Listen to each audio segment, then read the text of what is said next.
I learned something the morning I inherited that broken garage. Some doors aren't meant to be opened by accident. They're meant to be opened at the exact moment your life depends on it. But back then I didn't know that. I was just a wife with a distant husband, a grieving heart, and a garage key I didn't understand. Before we go further, my name is Marian Doyle.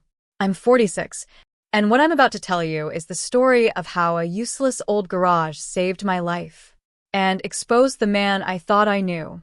But first, tell me in the comments, where are you listening from? I love seeing all the different places our community comes from. Alright, let's begin. My father, Harold Mason, passed away 2 weeks ago. At the will reading, everyone walked away with something expected. My husband, Victor, got what he always wanted. My father's investments, his retirement account, our main house, and control over the family finances. And me? I got a broken garage. Ouch! Even the lawyer's face softened like he felt sorry for me. But Victor just leaned back in his chair, arms crossed, voice cold and dismissive. Marian, it's a pile of rust. Sell it. Spend time on something that matters. Something that matters. Like him.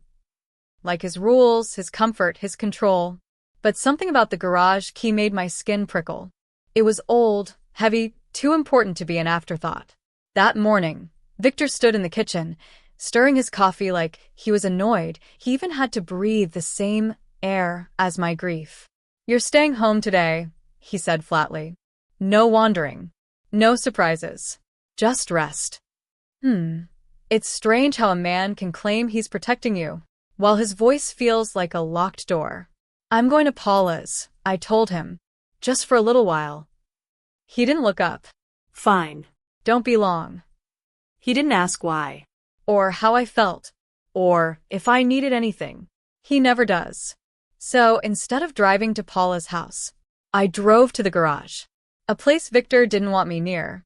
A place my father left to me and me alone. The structure looked worse in daylight. Rusted metal. Peeling paint. A sagging roof. Like it was barely holding its secrets together. I stood there breathing cold morning air. Key in hand. Heart pounding. And the moment I slid the key into the lock, my phone buzzed. "Paula?" Her voice came out in a frantic whisper.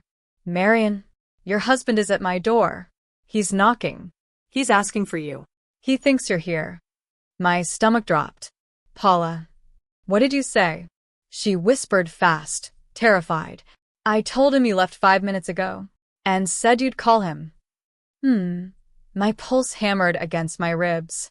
Because now Victor wasn't just suspicious. He was looking for me, right as I was opening the one door he never wanted me to touch. Paula's whisper rattled through my ear like ice water. "Marian, he's still here. He keeps looking inside my windows." My entire body tensed. Victor wasn't the type of man who raised his voice, or broke things, or yelled in front of people. He was worse. He controlled with silence, with disappointment, with subtle digs that felt like needle pricks, with that cold stare that made you apologize even when you had done nothing wrong. So if he was searching for me, it wasn't because he was worried. It was because I broke a rule I didn't know he'd written. I gripped the phone tighter. "Paula, listen carefully. Don't open the door. And don't say anything else. If he asks, just repeat what you said." "I will," she whispered. "He looks angry. Not loud angry. Just cold." Ouch. That was worse than loud. I hung up before she could say more. The garage door stood in front of me. Key still halfway turned. Metal cold against my palm. Victor was 10 minutes away from learning I wasn't where I said I'd be. 10 minutes away from realizing I had lied. 10 minutes away from piecing together the one thing my father tried to protect. That this garage wasn't a burden. It was a truth. And truths are what Victor feared most. I pushed the door open just enough to slip inside. Dust danced in the air, floating, silent, like the whole room held its breath the same way I did. Inside was darkness layered over more darkness. The smell of old paper, cold metal, and something else. Something that felt like memory. I stepped forward carefully. Each footfall soft, slow, controlled. The garage didn't feel abandoned. It felt prepared. My father didn't leave this place for storage. He left it for me. As my eyes adjusted, shapes began to form. Shelves, boxes, a work desk, and something positioned at the far end. A camera tripod. My breath faltered. A camera had been here. Recently, pointing toward the same wall Victor never wanted me to see. I moved closer. The floor creaked under my boots. A slow, aching whine. Then my phone buzzed again. I swallowed hard before answering. Victor's name. Not Paula. I hesitated, then picked up. "Where are you, Marion?" he asked calmly. Too calmly. His voice was ice-wrapped in velvet. "I'm driving," I said. "To where?" "Home." A tiny pause. "You sound out of breath." I forced my voice steady. "Just cold outside." Another pause. "Don't lie to me." Soft. Quiet. Deadly.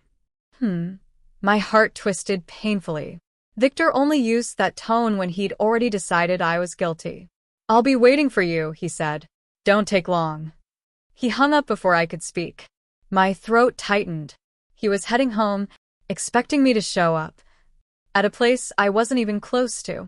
I looked around the dim garage, pulse racing. I had minutes. Maybe less. I turned toward the far wall. Toward the faint outline I had noticed. Toward the secret my father left behind. And then I saw it. A thin crack of light. Escaping from behind the wall. A door. A hidden door. And someone, or something, had left it slightly open. That thin crack of light, slicing through the darkness behind the wall, felt like it didn't belong in this world. It didn't flicker like sunlight. It didn't pulse like a bulb. It glowed faintly, cold, steady, like something was awake inside. My breath stilled. This wasn't just a garage. It was a place with intention, a place my father prepared, and someone else had been inside recently. I moved closer, fingertips grazing the rough wall. Dust smeared across my skin, but the metal around the crack felt clean. Wiped, touched, not abandoned. Used. I swallowed hard. My father never opened this door while he was alive. So who did? My phone buzzed again. I jumped. "Paula." Her voice was hushed, shaky. "Marion." He just left. He stood on my porch for 5 minutes. He kept looking around. I don't think he believed me. Ouch. My chest tightened. Did he ask anything else? I whispered. "Yes." He asked if you were upset, if you said anything strange. And then he said, "She lies poorly." That sounded exactly like him. Cold, accusing, quietly cruel. "Paula, lock your door. Don't answer if he comes back." "I won't." "But Marion, where are you right now?" I looked back at the cracked door. "I'm at the garage." Silence. "Oh God," she whispered. "Do you want me to come?" "No. Stay where you are. Victor might circle back." I hung up and stared at the thin sliver of light. Victor was heading home, expecting me to walk through the door soon, full of excuses. But instead, I was here, about to open something he never wanted me to see. My father's voice echoed in my memory. "Some truths, Marion, are too heavy for gentle people." And Victor always called me gentle. I pushed my hand against the hidden panel. It shifted slightly, as if someone had already loosened it. Dust rained down. The light grew brighter. Behind the wall was a narrow doorway, leading into darkness, lined with old wooden beams. The floor felt different, boarded, not concrete, and colder than the rest of the garage. I took one step in, then another. The air changed, a chill that curled around my neck, as if the room itself breathed. My eyes adjusted slowly, and then I froze. On the floor, half hidden under a tarp, was a small metal table. On top of it, a camera. Newer than the old one I'd seen earlier. Plugged in, Charging, a red indicator light glowing softly. Someone had been here recently. Very recently. I moved closer, breath shallow, heart pounding. Next to the camera was a folder, thick, dust-free, with my father's handwriting on the front. But it wasn't his careful script. It was rushed, tilted, urgent. Don't trust him. The words cut through me. I reached for the folder, hands trembling, when the narrow wooden floor behind me creaked. Once slow, heavy. Someone else was in the hidden room. The floorboard creaked behind me, slow, heavy, like someone shifting their weight in the dark. My breath froze mid-chest. I didn't move. Not an inch. Not a sound. My fingers hovered over the folder labeled "Don't Trust Him." But I didn't turn around, because the kind of creak I heard wasn't from an object settling. It was from a person standing on old wood. I forced my voice low, almost whispering. Hello? Silence. But not empty silence. Listening silence. Breathing silence. My pulse hammered against my ribs. If it was Victor, he wouldn't be silent. He'd speak. He'd sigh. He'd say my name in that cold, dismissive tone. Whoever stood behind me wasn't him.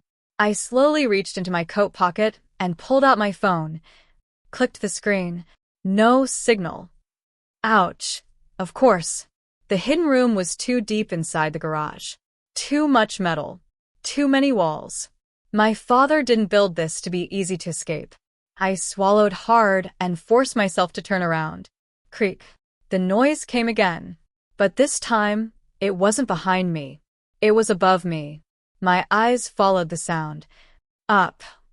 And that's when I saw it. A wooden beam overhead. With dust disturbed. Like someone had walked across it recently. Like someone had been up there, listening from the rafters. A cold wave slid down my spine. This room wasn't just hidden. It had hiding spots inside the hiding spot. My father knew something. Something big. Something dangerous.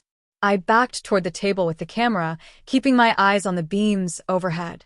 If someone was up there, they were quiet now. Too quiet. I grabbed the folder, opened it with trembling hands. Inside were documents. Photos, papers. Notes in my father's hurried handwriting. The first page made my stomach twist. If Marion finds this, it means he came back. Who? My throat tightened. I flipped to the next note. Victor isn't the only one interested in you. What? No, comma. No. This wasn't just about my husband. It wasn't just about money. It wasn't just betrayal. There was someone else. A shadow in my life I never saw. A presence my father discovered, but never named. The wooden beam above me creaked again, quieter this time. Like someone moving slowly, carefully, trying not to be detected. My phone buzzed suddenly, vibrating in my pocket. The sound shot through the room like a gunshot. I gasped, looked down, Victor's name flashing on the screen. I answered in a whisper. Marion? His voice was low, controlled, icy. Where are you? I didn't dare speak. Not with someone possibly above me, listening. Marion, he repeated, sharper now. I'm home, and you're not here. My pulse spiked. He knew I wasn't where I said I'd be. He was piecing everything together. I stepped backward, my foot brushing against something hard. A metal ladder, leading upward, toward the beams, toward whoever had been moving. I lifted the flashlight with shaking fingers, pointed it up, and the light froze on something that made every hair on my body lift. A footprint, fresh, in the dust. Someone was up there, watching. The fresh footprint in the dust, right above me, felt like a hand squeezing the air out of my lungs. Someone was up there. Someone close enough to touch the beams. Someone who had been listening to everything. I lowered the flashlight slowly. Quiet, deliberate. My heart thudding so loud I was afraid whoever it was could hear it. I whispered into the phone. Victor, I'm driving. I'll be home soon. A lie, a soft one, a desperate one. Silence crackled through the line. Then Victor spoke. Marion, you're not in your car. Ouch. My blood turned cold. He knew. He knew. He exhaled through his nose, a sound I'd heard 1,000 times when I disappointed him. I checked the driveway, he said calmly. Your car isn't here. My knees almost gave out. So try again, he added, voice tightening. Where are you? My eyes drifted back up to the rafters, to that footprint, to the silence that felt like it was breathing above me. I had two choices. Tell Victor where I was, and let him reach me before I understood anything, or lie again, and risk making him even more dangerous. I'm still at Paula's, I whispered. Another long, sharp silence. Then, no, he said softly. You're not. The way he said it, it wasn't anger. It was certainty. He knew exactly who I was, how I lied, how I sounded when my throat tightened. He knew I was somewhere I wasn't supposed to be, and someone else in this garage knew it too. Come home, he said. Right now. Don't make this worse. I hung up because the alternative was my voice betraying me. I put my phone on silent, slipped it into my pocket, backed away from the ladder. One floorboard creaked above, then stopped. Whoever was up there wasn't moving anymore. Either they were waiting, or hiding, or watching.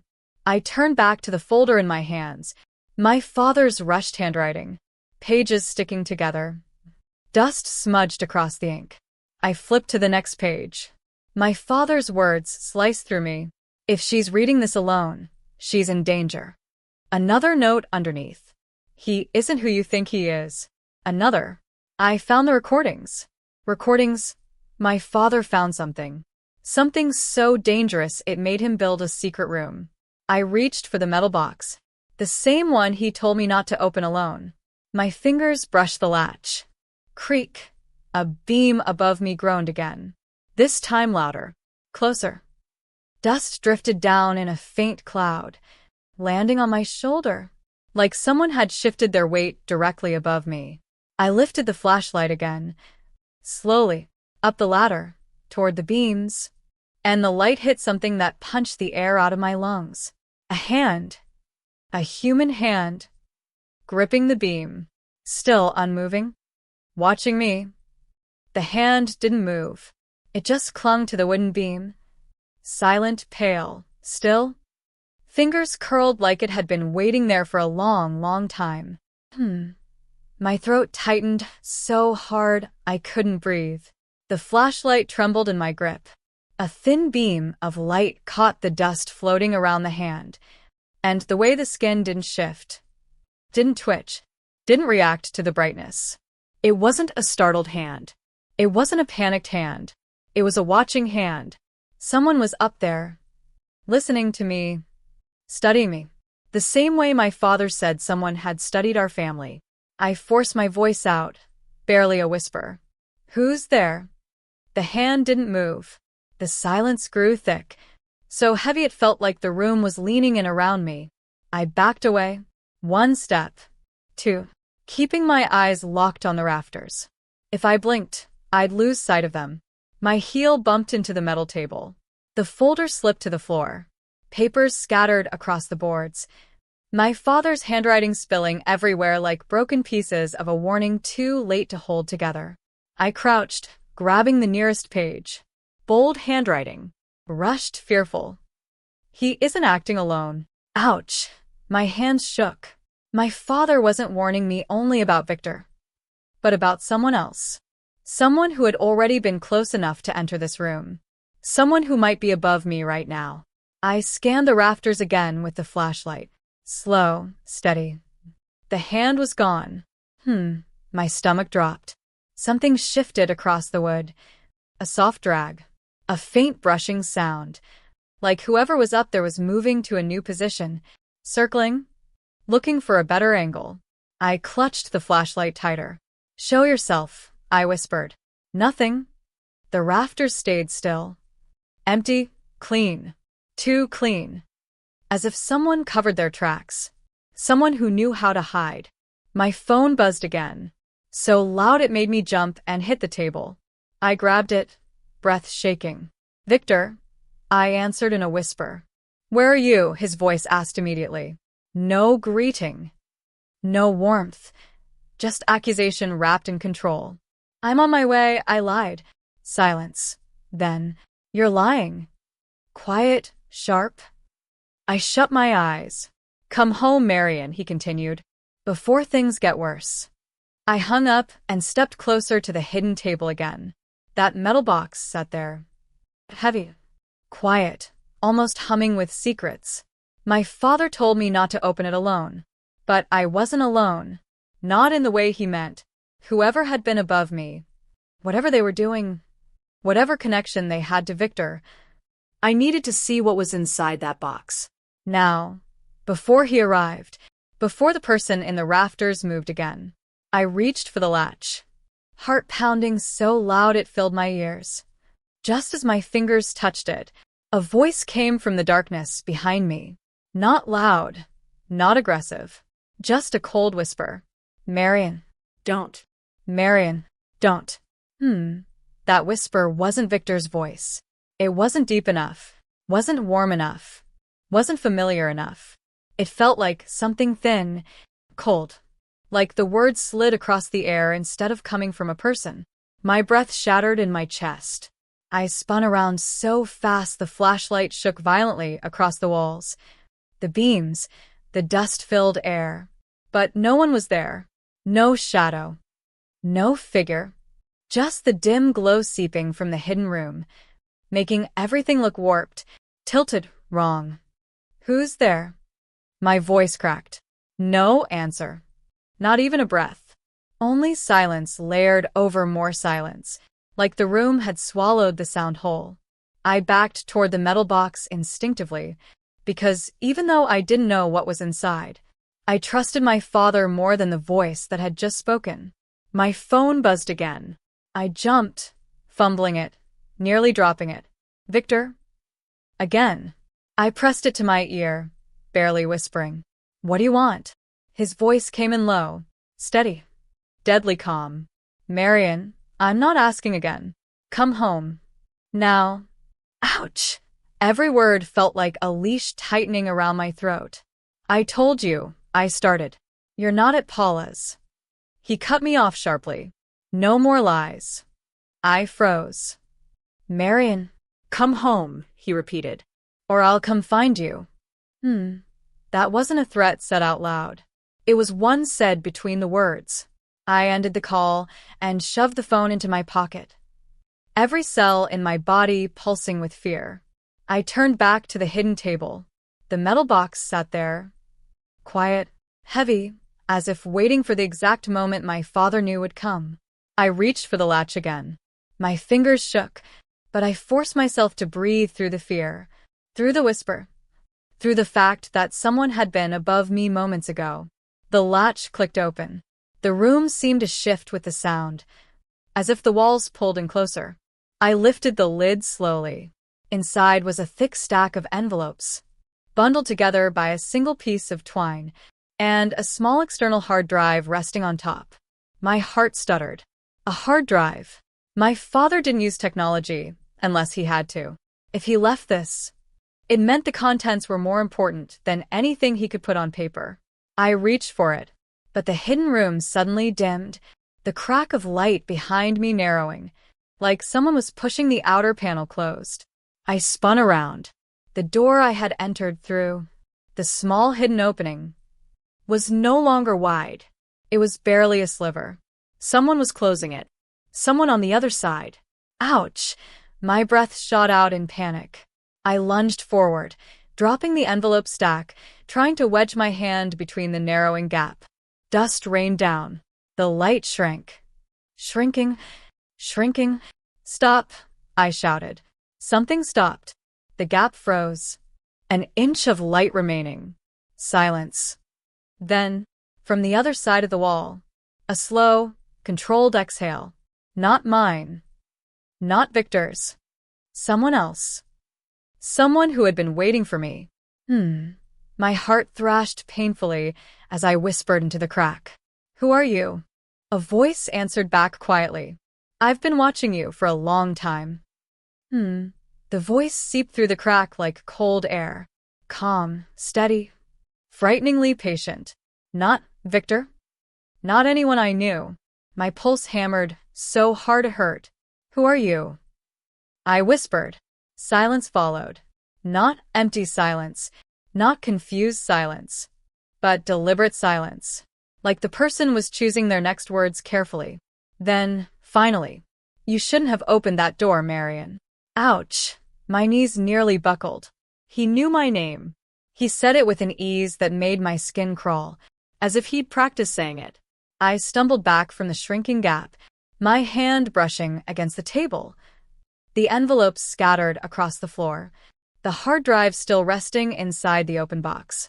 The crack narrowed another fraction. Dust sifted down like falling ash. I forced myself to speak. What do you want? No answer.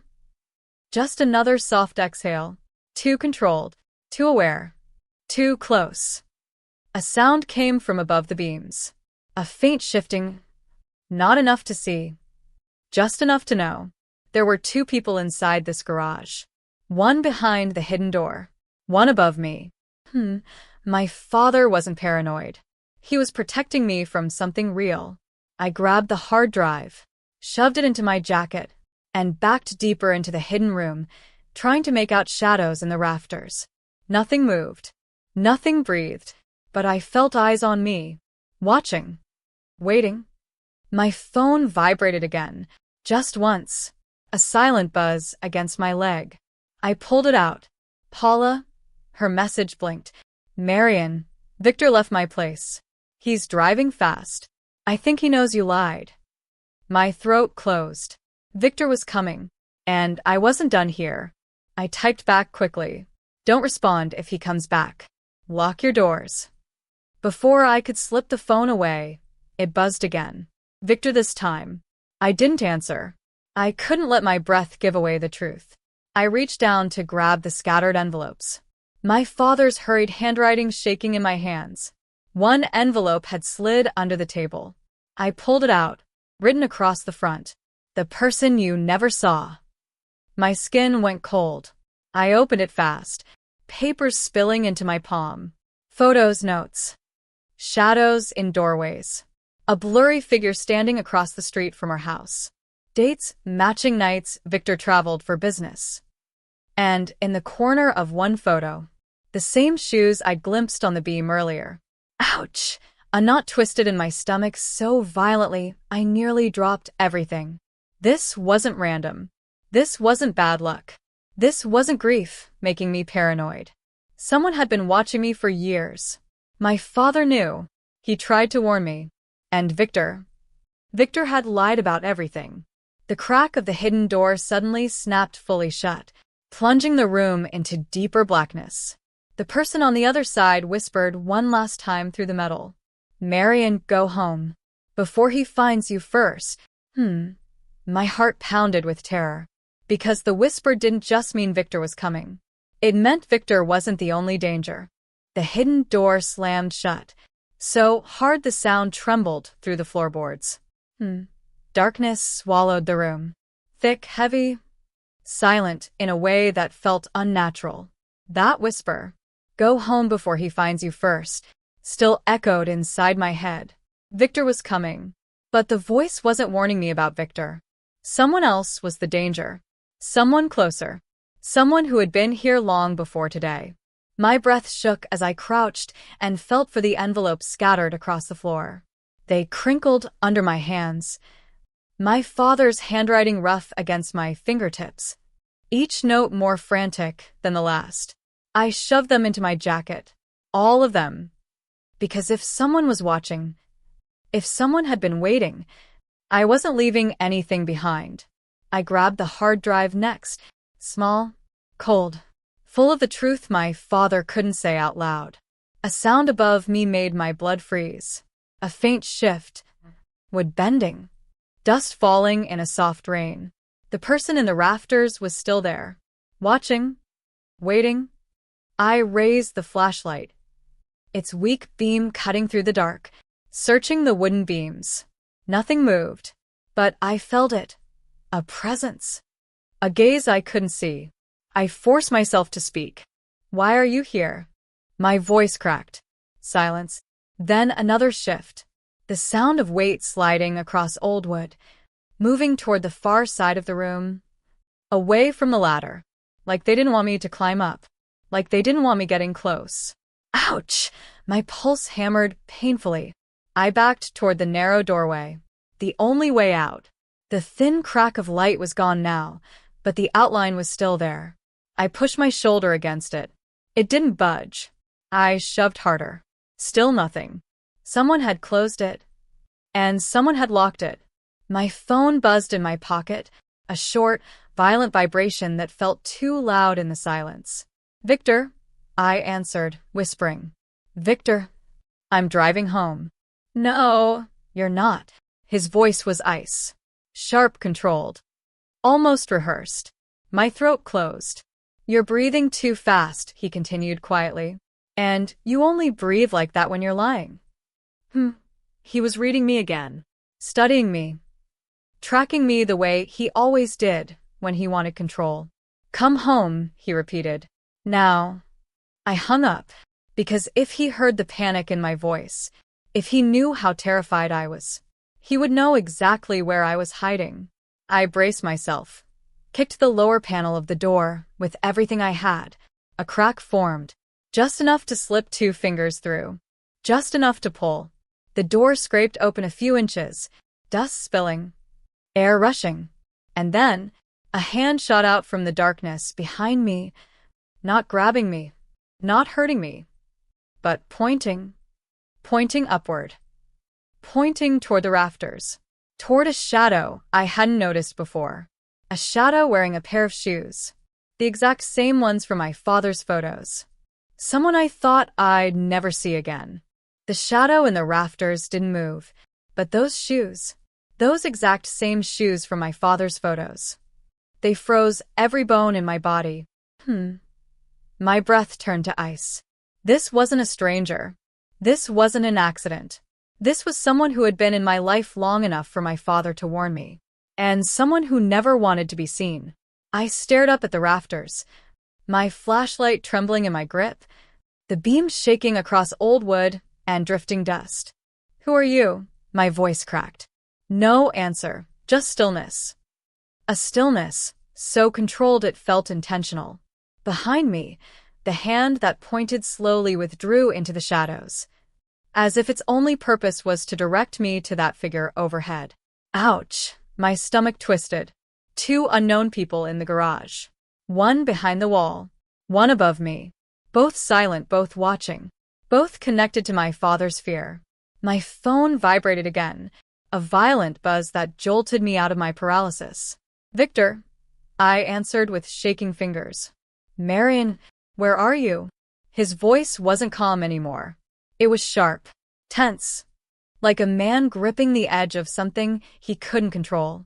I'm on my way. I lied again. You said that 30 minutes ago. I froze. Victor exhaled hard through his nose. What are you doing? He whispered it. Soft, quiet, deadly. That tone meant he already suspected the truth. I'm coming home, I repeated weakly. No, he said. You're not. My blood turned to fire. I hung up fast and shoved the phone into my pocket, because if Victor heard even one crack in my breath, he would know exactly where I was.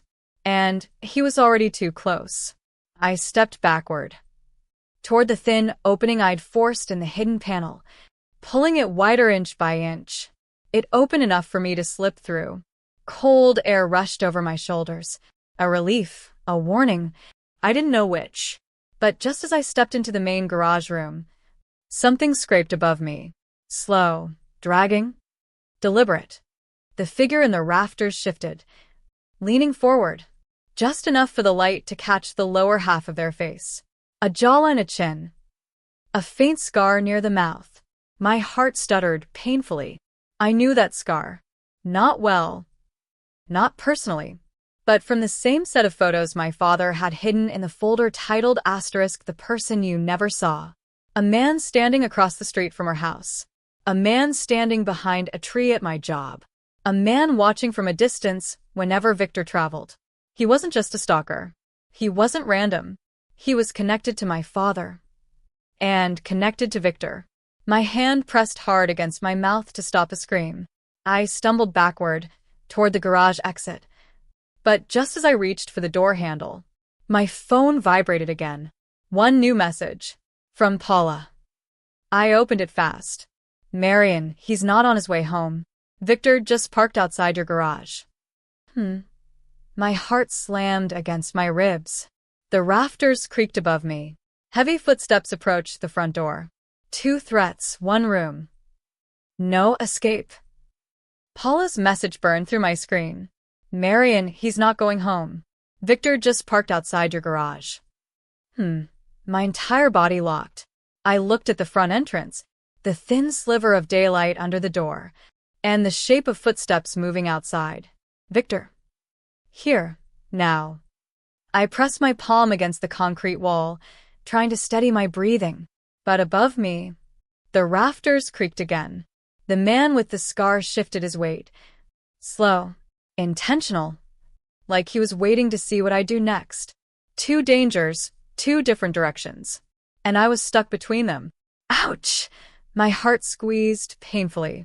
I stepped backward into the shadowed side of the room, staying out of the crack of light near the door.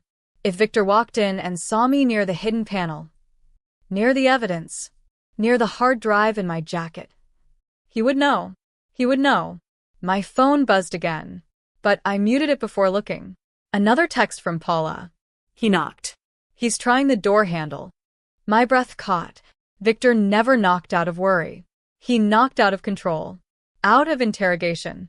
Marion? His voice carried through the metal. Muffled, but cold. Sharp, dangerously calm. I know you're in there. He wasn't guessing. He was certain. I backed deeper into the darkness, fingers brushing against the table where the metal box had been. My father's envelopes rustled inside my jacket, the hard drive pressing against my ribs. A heavy reminder of the truth he died protecting. The rafters creaked again. This time louder, closer. I lifted the flashlight and shined it upward. The scarred man was gone. Not gone, moved. Something shifted behind one of the beams. A shadow ducking out of the light. Away from Victor's voice. But not away from me. I whispered into the dim room. What do you want from me? A soft whisper answered from the darkness above. Just don't let him find that drive. The breath punched out of me. He knew. He knew about the drive. He knew what was inside. He knew why my father hid it. I clutched my jacket tighter over my chest, protecting the hard drive instinctively, because it was suddenly clear. Victor wasn't the only one looking for it. The garage door handle rattled violently. Marion? His voice sharpened. I'm done asking. Ouch! A chill tore through me. If he forced the door open and saw the hidden panel disturbed, the dust, the footprints, the mess, the missing documents, I would have no lie left to tell. My eyes darted around the dark room, searching for another exit, a vent, a crack, anything. But the only way out was the same door Victor was standing behind. Footsteps scraped across the concrete, closer, heavy. Victor was pushing the door. Hard. The hinges groaned. The metal bent inward. I held my breath, and then, right above my head, a voice whispered, Marion, climb, now. The whisper from above hit me harder than the pounding on the garage door. Victor's voice was still just outside, sharp, cold, tight with anger he rarely showed. Open the door, Marion. I won't say it again. The hinges groaned under his weight. The metal bent inward another inch, like the whole structure was seconds away from breaking. I looked up at the rafters, at the sliver of shadow disappearing behind a beam, at the space where the scarred man had vanished. Climb? Climb where? Into the dark? Into the unknown? Ouch! My chest tightened. I didn't trust Victor. But I didn't trust the stranger above me either. And yet, the stranger wasn't the one trying to break down the door. I grabbed the edge of the ladder with shaking hands. Old wood, splinters, cold metal bolts. Everything creaked under my grip. Another slam hit the garage door. "Marion," Victor's voice cracked. Not with fear. With fury. I climbed. Slow at first, then faster. My boots scraping the ladder. Each step groaning under my weight. The air grew colder the higher I climbed, as if the hidden room had its own atmosphere. Halfway up, my phone buzzed. I almost slipped. I pulled it out with one hand. Paula again. "Marion, please answer." Victor just called me. He sounded different. I shoved the phone into my pocket and kept climbing. When I reached the top beam, my flashlight flickered across the wood. And there, pressed against the far side, lay a second opening. Not a door. A crawl space. Hidden in the rafters. Covered by old boards that had been pulled away recently. Someone had been using it. Someone who didn't want Victor to find them. A whisper drifted out of the crawl space. Inside. "Hurry." I crawled toward the opening, but froze when my hand landed on something soft. Fabric. A jacket. My father's jacket. Folded neatly in the dark. Exactly where he had left it. As if he knew I'd climb here one day. My throat tightened painfully. Why is this here?" I whispered. The shadow moved beside me. Slow, silent. Close enough that I felt the shift in the air. A calm voice answered. "Because he trusted me. And he didn't trust your husband." Ouch! My breath caught. The stranger wasn't denying he knew my father. He wasn't denying he'd been here before. He wasn't denying anything anymore. He just gestured deeper into the crawl space. "Go. Victor can't reach you in there." A violent crash echoed below. Victor slamming himself into the garage door again. The hinges screamed. The metal buckled. Dust rained from the ceiling.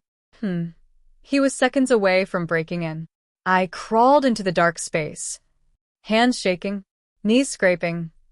The hard drive pressed against my ribs like a heartbeat. Behind me, the stranger whispered one last warning. "Don't let Victor know you have your father's files. If he sees them, he won't let you leave." The garage door burst inward below. I held my breath. The garage door exploded inward with a metallic scream, and I froze inside the crawl space, hands pressed over my mouth. Dust rained down around me. The rafters trembled under the force of Victor's anger. Below, his footsteps hit the concrete. Hard, fast, uncontrolled. A rhythm I'd only heard once before. The night he shattered a picture frame because I asked why he'd come home late. "Marion," his voice ricocheted through the garage. "Enough games. Where are you?" Ouch! My stomach clenched so tight it hurt. I lay on my side in the cramped darkness, my cheek pressed against old wood, the hard drive digging painfully into my ribs. Behind me, the stranger shifted quietly. Close, too close. His breath a warm flicker against the cold air. "Stay still," he whispered. I didn't answer. I couldn't. Every sound from below sent another spike of fear down my spine. Victor moved deeper into the garage. His shoes crunched over scattered debris. His breath was sharp, that tight inhale he made when he was about to explode. "Marion," he called again. This time softer, scarier. A whisper dipped in warning. He was scanning the room. He'd look for footprints. For dust moved. For the hidden panel. For any sign that I'd uncovered something he didn't want me to see. I heard him push the metal table. It screeched loudly across the floor. Papers rustled. My father's papers. He was touching them. My heart slammed painfully. He muttered to himself. "Missing. She took something." What did she take? He knew. He knew something was gone. Behind me, the stranger whispered so quietly it barely formed words. "He can't find that drive." "That's what he's looking for." My breath stuttered. "How do you know?" I whispered back. A pause. Then, Because I've been tracking him for years. Ouch. My blood turned to ice. Tracking Victor? Why? Victor's footsteps suddenly stopped directly beneath our beam. Right under me. If he looked up, if he even sensed movement, there was nowhere to run. He sighed sharply. Marion, if you're hiding, you're only making this worse. He walked toward the back wall. Right toward the hidden panel. My nails dug into the wood. No, no, no. I heard his hand brush the wall. Then push. The panel creaked. Just slightly. Just enough for him to know it moved. He whispered, "What the hell is this?" I swallowed a gasp. He was going to find the secret room. The place my father built. The place that held his files. The place that held the truth Victor never wanted me to discover. The stranger behind me leaned closer. If he gets inside that room, he whispered, neither of us makes it out. My pulse hammered. Below, the panel scraped again, louder this time, as Victor forced his fingers deeper into the hidden seam. He was opening it. Inches from the truth. Inches from me. Inches from everything my father died trying to protect. A floorboard creaked beneath him, and Victor froze. Then he said something I wasn't prepared to hear. Marion, I know you have the hard drive. The words echoed through the garage, low and sharp, like he was speaking directly into the darkness where I hid. My breath lodged painfully in my throat. Victor shouldn't have known. He couldn't have known. I had barely touched the drive before climbing up here. Unless he'd been watching me. Longer than I ever realized. The stranger behind me whispered, "Don't move." I stayed frozen against the wood, every muscle trembling. Below us, Victor began pacing. Slow, calculating. Each step tapping against the concrete like a countdown. Your father wasn't careful, he said softly. And you inherited his mess. Ouch! A sharp sting spread across my chest. The stranger exhaled behind me. A soft, steady breath, nothing like Victor's sharp, controlled anger. Then he whispered, "He's lying. Your father did everything right. Victor is trying to break you." I clenched the hard drive tight against my ribs. Victor stopped pacing. "I know you're up there, Marion." My heart lurched violently. He didn't shout it. He didn't threaten. He just said it like a fact he'd always known. But, he continued, "You're not alone, are you?" The stranger tensed beside me, his body going still as stone. Victor stepped directly under our beam. I could feel his presence even from up here, that heavy stillness he carried when he wanted control. "You think you're hiding from me," he murmured. "But you're hiding with someone."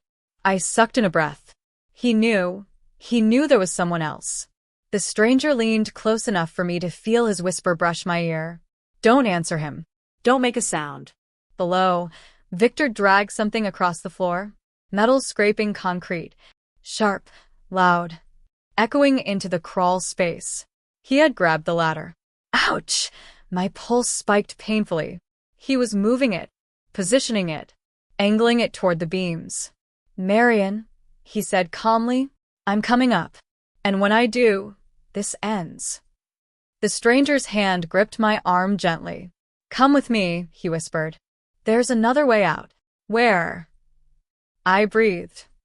He pointed deeper into the crawl space, toward a narrow darkness I hadn't seen, a tunnel-like opening beyond the beams. Hidden behind old boards. A passage. My father had built a passage. I crawled forward, knees scraping wood, jacket snagging on nails, hard drive pressed tight against my chest. Behind me, the ladder thudded against the beam. Victor was climbing. My heartbeat roared in my ears. The stranger urged me forward. "Go. Now." I crawled into the hidden passage, the darkness swallowing me whole. The wood closing around my shoulders. Victor's footsteps creaking on the beam above. Closer. Closer. Then, a hand grabbed my ankle. Not the stranger's. A different grip. Hard, familiar, cold.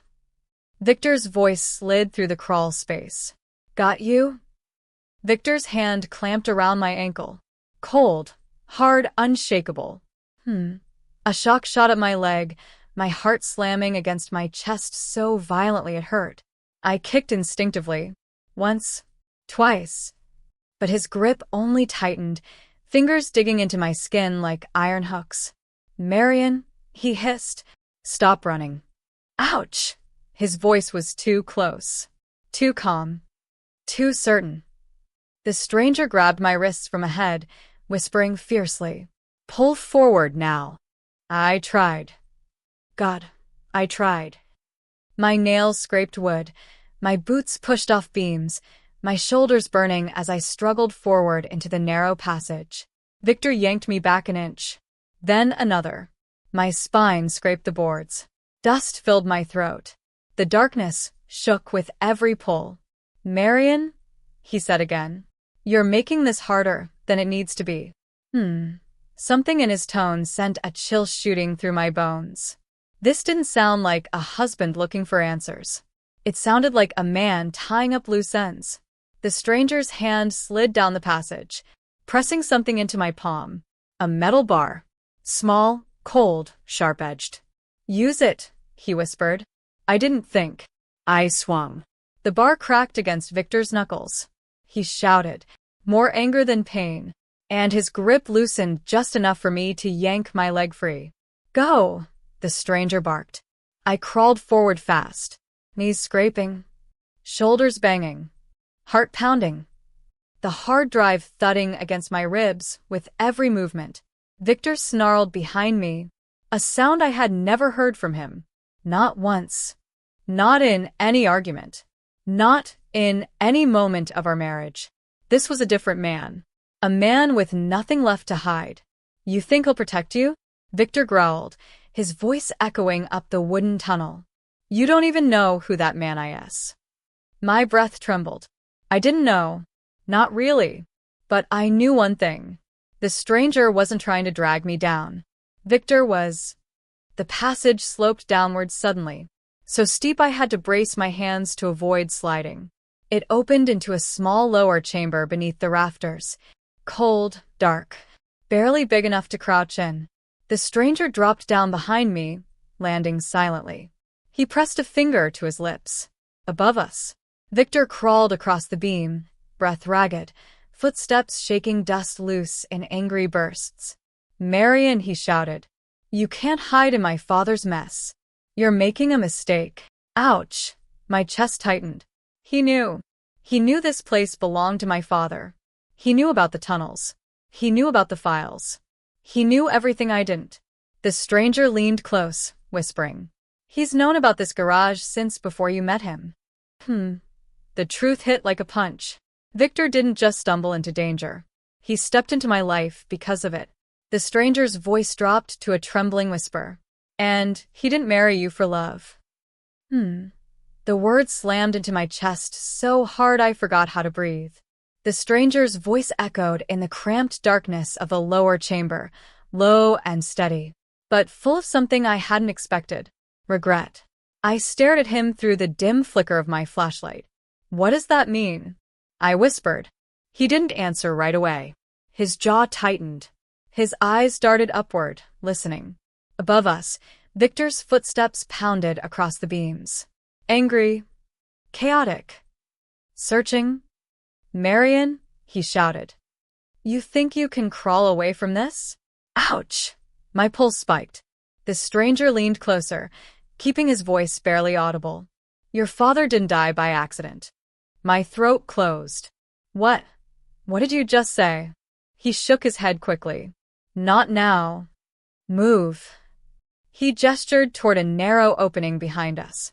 Another crawl space, even tighter, almost hidden between rotting beams. The kind of passage you'd never find unless someone showed you.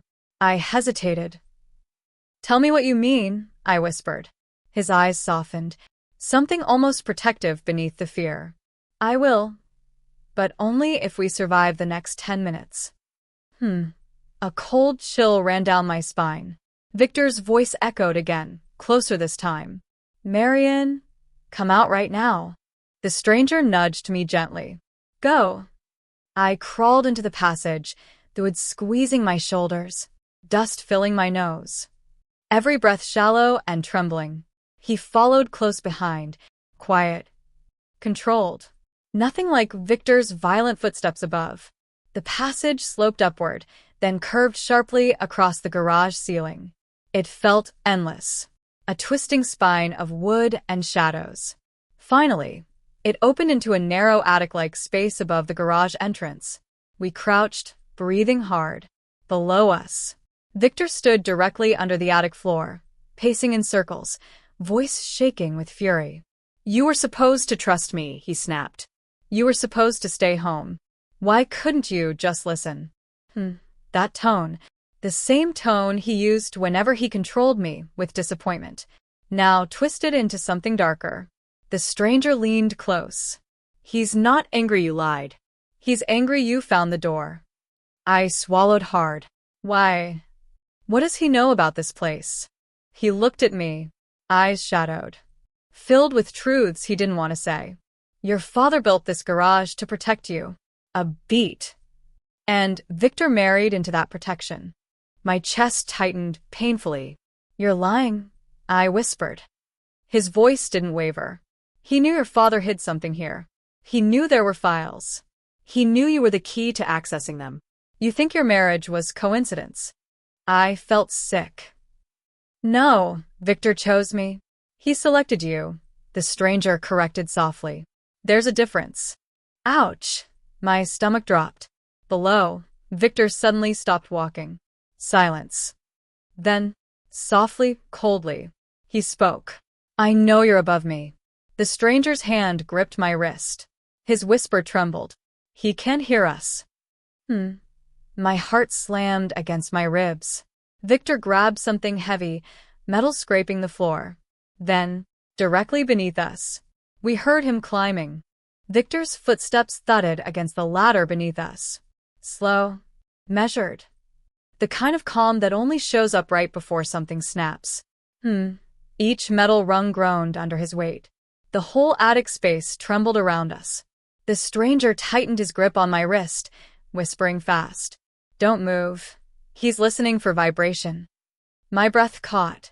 Victor climbed another rung, then another, each step echoing like a countdown. I pressed my palm against my mouth to keep the sound of my breathing trapped inside. Below us, Victor spoke softly. "Marion, you're making this very, very difficult." Ouch. That tone, that disappointed father tone, the same one he used when he wanted to make me feel small, now dissolved into something colder. The stranger leaned close to my ear. "We need to move. There's another tunnel on the far side." "Where does it go?" I whispered. Away from him. Right now, that was enough. We crawled on our hands and knees, slow and silent as shadows. The attic boards creaked under my weight, but the stranger shifted his body to take most of the pressure, keeping the sound minimal. Victor stopped climbing. Silence. Then, tap, tap, tap. He knocked the beam beneath us with something metal. "What are you two hiding up there?" he asked softly. "Two." He said two. My blood turned ice. He knew. He knew I wasn't alone. He knew someone else had been helping me escape. The stranger's breath hitched, barely audible, but I felt the moment fear slid through him too. We kept crawling, inch by inch, toward the dark corner of the attic. Victor resumed climbing. The ladder shook violently now. He wasn't being careful anymore. He wanted speed. He wanted proximity. He wanted control. My heart slammed painfully as we reached the far wall. The stranger pressed on a loose wooden plank. It shifted, then lifted, revealing a narrow descent, a hidden tunnel dropping between the walls. "Go," he whispered urgently. I swung my legs down and climbed into the tight chute, lowering myself into darkness, dust scraping my arms, my jacket catching on nails, the hard drive thudding against my chest. Above, Victor reached the attic floor. His shoes appeared at the opening. "Marion," he said softly, "come out." The stranger dropped into the chute after me, pulled the plank shut overhead. Darkness swallowed us whole. Victor's footsteps echoed above the sealed opening. Then, A soft laugh. Not a happy laugh. A knowing one. I'll find you, he whispered through the boards. You can't hide in my story. The stranger slid down beside me, breathing fast. I grabbed his arm. You said he didn't marry me for love, I whispered. You said he knew my father. Tell me the truth. What did Victor want from me? The stranger exhaled shakily. His answer shattered the last piece of safety I had left. He wanted the footage your father recorded. Footage. The words scraped out of my throat. The tunnel was narrow, cold, suffocating. But the stranger's answer pressed harder against my chest than the walls did. He nodded in the darkness, his voice a low murmur drifting through the tight space. Yes, your father filmed something. Something he wasn't supposed to see. Ouch. My breath stuttered. My blood pulsed so loud I could barely hear anything else. What did he film? I whispered. The stranger swallowed hard. Someone meeting with Victor. Someone dangerous. I froze. Meeting with Victor? Before we were married? Before he knew me? Why would my father film them? I whispered. The stranger shifted, the wood creaking softly under his weight. Because he recognized the man Victor was meeting with. He recognized him from an old investigation. My pulse hammered. Investigation. It came out faint, fragile. Yes, he said. Your father wasn't just a mechanic, Marion. He used to help law enforcement. Quietly. Off the books. He documented things. People. Deals. A cold wave washed over me. No one knew that. Not my husband. Not Paula. Not even me. But Victor never told me he knew my father. I whispered. The stranger's voice tightened. He didn't know him until your father caught him on camera. Silence filled the tunnel. Thick, heavy, crushing. My father caught Victor doing something illegal. Something dangerous. Something Victor needed to erase. The stranger continued quietly. Your father tried to warn you. The notes, the hidden room, the hard drive, all of it was to keep you safe. I pressed my hand to my mouth to stop the sob tearing at my throat. Below us, a thud echoed. Victor moving around the garage floor again. Searching, listening, hunting. He wasn't giving up. Where is the footage now? I whispered. The stranger touched the hard drive tucked in my jacket. You're holding it. Ouch! My entire body jolted. Victor wanted this. Victor married me for this. Victor chased me through the garage for this. The stranger's breath grew shallow. Your father trusted me to keep the footage hidden if anything happened to him. I stared into the darkness. What happened to him? The stranger's silence said more than words. After a long moment, it wasn't a heart attack. My throat closed. It wasn't. I whispered. No, he said softly. He died after he confronted the men he filmed. After he refused to hand over the hard drive. My chest tightened in a painful snap. And Victor was part of it. Another pause. Then, yes, your husband was one of the last people who saw him alive. The tunnel suddenly felt too small, too dark, too close. Like the walls were closing around me. I pressed my back to the wood, breath broken, mind spinning. And then, from above us, Victor's voice slid through the boards. Marion, if you don't come out, I'll burn this garage to the ground. Fire roared through my chest before any flames even appeared. Victor wasn't bluffing. Not this time. Not with his voice stretched tight like a wire about to snap. The stranger beside me stiffened. He'll do it, he whispered. He's desperate. Ouch! Desperate men destroy anything they can't control. I swallowed hard, my throat burning. What do we do? I whispered. He pointed deeper into the tunnel. A faint draft of cold air brushed my cheek. There's an exit at the end. A storm drain. Your father built it as a second escape route. My breath shuddered. Of course he did. He protected me even when I didn't know I needed protection. But Victor wasn't giving us time. On the garage floor above us, metal scraped. Wood snapped. Something crashed loudly. He was moving containers. Maybe fuel, maybe chemicals. Maybe both. Marion? Victor screamed. This is your last chance. His voice cracked like a man who'd already crossed too many lines. I crawled forward fast, hands sinking into dirt, jacket scraping the narrow walls. The hard drive thudding rhythmically against my ribs like a second heartbeat. The stranger followed close behind, whispering sharp instructions. Keep your head low. Move fast. Don't stop. The tunnel widened slightly, just enough for air to swirl around us, just enough to hear the outside world humming faintly. But Victor wasn't done. A loud whoosh echoed above, the sound of liquid being poured across the garage floor. Fuel? My stomach twisted violently. "No," I whispered. He wouldn't. The stranger grabbed my hand. "He already is." Ouch! A tremor ran through my whole body. This wasn't anger anymore. This was ending things. All of them. I crawled faster, ignoring the sting of splinters and the scrape of nails catching my sleeves. Above us, a lighter flicked. Once. Twice. Then Victor's voice drifted through the boards, almost gentle. "You brought this on yourself." Tears burned behind my eyes. He was going to burn the garage with me in it. Burn the evidence. Burn the truth my father died to protect.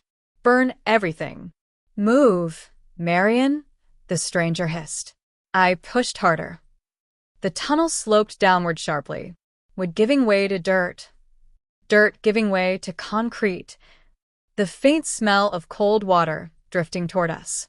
The storm drain. I saw it. A faint circle of gray light at the end of the narrow tunnel.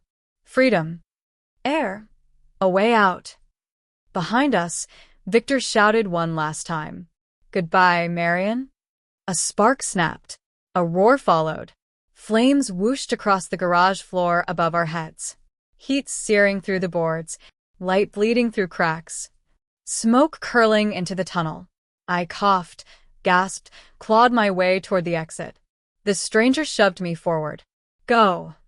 The tunnel shook violently as something above collapsed. Fire chased the oxygen ahead of us.